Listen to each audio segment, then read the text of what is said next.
রাত তখন গভীর। মক্কার আকাশে চাঁদের আলো ছিল অস্বাভাবিকভাবে ম্লান। চারদিকে হাজারো মানুষের উপস্থিতি থাকলেও সেই রাতে শহরটা যেন অদ্ভুত নীরবতায় ঢেকে গিয়েছিল।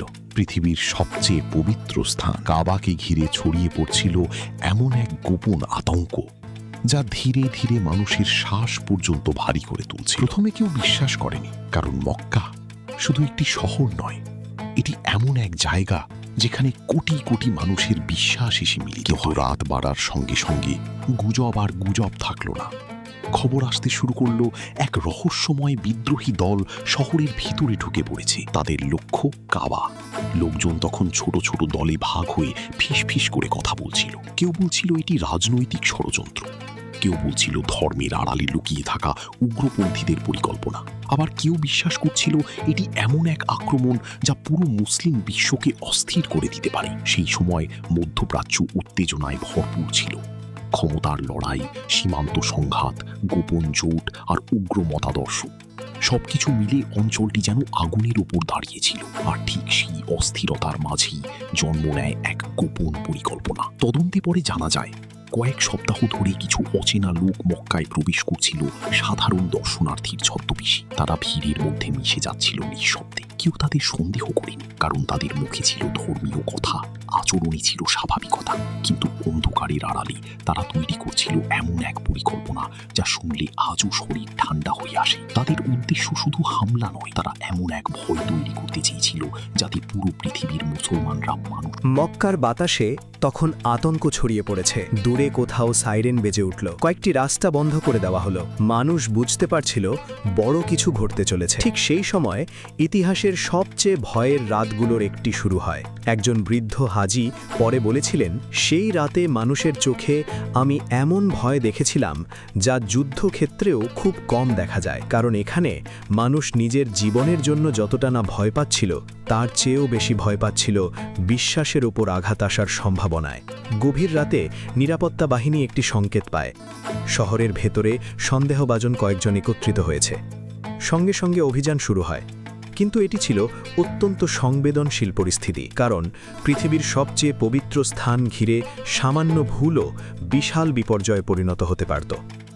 নিরাপত্তা সদস্যরা ধীরে ধীরে এলাকাগুলো ঘিরে ফেলতে শুরু করল। রাস্তায় মানুষের চলাচল সীমিত করা হলো।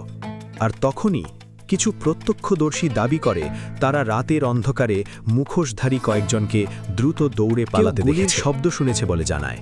কেউ বলে তারা বিশৃঙ্খলার মাঝে চিৎকার শুনেছিল। আবার কেউ বিশ্বাস করে পুরো ঘটনার অনেক অংশ আজও গোপন রাখা হয়েছে। আর এটাই এই ঘটনার সবচেয়ে রহস্যময় দিক, কারণ সরকারি বিবৃতি যতটা প্রকাশ করেছে তার চেয়ে অনেক বেশি প্রশ্ন রয়ে গেছে অন্ধকারে। আসল পরিকল্পনাকারী কারা ছিল? তাদের পেছনে কি বড় কোনো সংগঠন ছিল? তারা শুধু আতঙ্ক সৃষ্টি করতে চেয়েছিল? সেই রাতের পর মক্কার নিরাপত্তা ব্যবস্থা আমূল বদলে যায়। নজরদারি ক্যামেরা বাড়ানো হয়, গোপন গোয়েন্দা কার্যক্রম আরও শক্তিশালী করা হয়। আর পুরো বিশ্ব বুঝতে পারে আধুনিক যুগে সবচেয়ে পবিত্র স্থানও হুমকির বাইরে নয়। আরেকটি দিক আছে যেটি খুব কম মানুষ বুঝতে পারে। ভয় খুব দ্রুত ছড়ায়। অন্ধকারের গল্প মানুষের মনে আরও গভীরভাবে ঢুকে যায়। আর হয়তো সেই কারণেই আজ আপনি এই গল্প শুনছেন, কারণ ইতিহাসের কিছু রাতকে ভুলে যাওয়া যায় না। আর যদি আপনি এমন অজানা, রহস্যময় এবং ইতিহাসের অন্ধকারে হারিয়ে যাওয়া ঘটনাগুলোর সত্য জানতে চান, তাহলে এই যাত্রায় আমাদের সঙ্গে থাকুন, কারণ সামনে আরও এমন কিছু গল্প অপেক্ষা করছে যেগুলো শুধু ইতিহাস নয়, মানুষের বিশ্বাস, ভয় আর ক্ষমতার লুকানো দিকগুলোও উন্মোচন করবে। রাত তখন প্রায় শেষের দিকে। ধীরে ধীরে ফজরের আলো ফুটতে শুরু করেছে। মক্কার আকাশে আজানের ধ্বনি ভেসে উঠল। মানুষের চোখে তখনও আতঙ্কের ছাপ ছিল, কিন্তু সেই শব্দ যেন আবার সবাইকে মনে করিয়ে দিল, অন্ধকার যত গভীরই হোক, আলো ফিরে আসবেই। হাজারো মানুষ আবার কাবার চারপাশে তাওয়াফ শুরু করল। কেউ কান্না করছিল, কেউ দোয়া করছিল, আর কেউ নীরবে আকাশের দিকে তাকিয়েছিল, যেন তারা এখনও বিশ্বাস করতে পারছে না কত বড় বিপদ খুব কাছ থেকে ফিরে গেছে। কিন্তু ইতিহাস কখনো পুরো সত্য সহজে প্রকাশ করে না।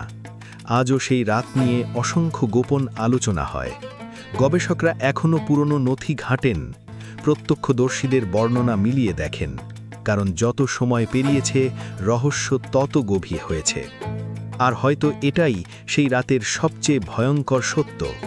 মানুষ কাবাকে ধ্বংস করতে পারেনি, কিন্তু তারা পুরো পৃথিবীকে দেখিয়ে দিয়েছিল বিশ্বাসকে আঘাত করার চেষ্টা কতটা ভয়ঙ্কর হতে পারে। আর মক্কার সেই অন্ধকার রাত আজও ইতিহাসের বুক থেকে ফিসফিস করে বলে যায়, সবচেয়ে বিপজ্জনক যুদ্ধ অস্ত্র দিয়ে নয়, মানুষের হৃদয়ে শুরু হয়।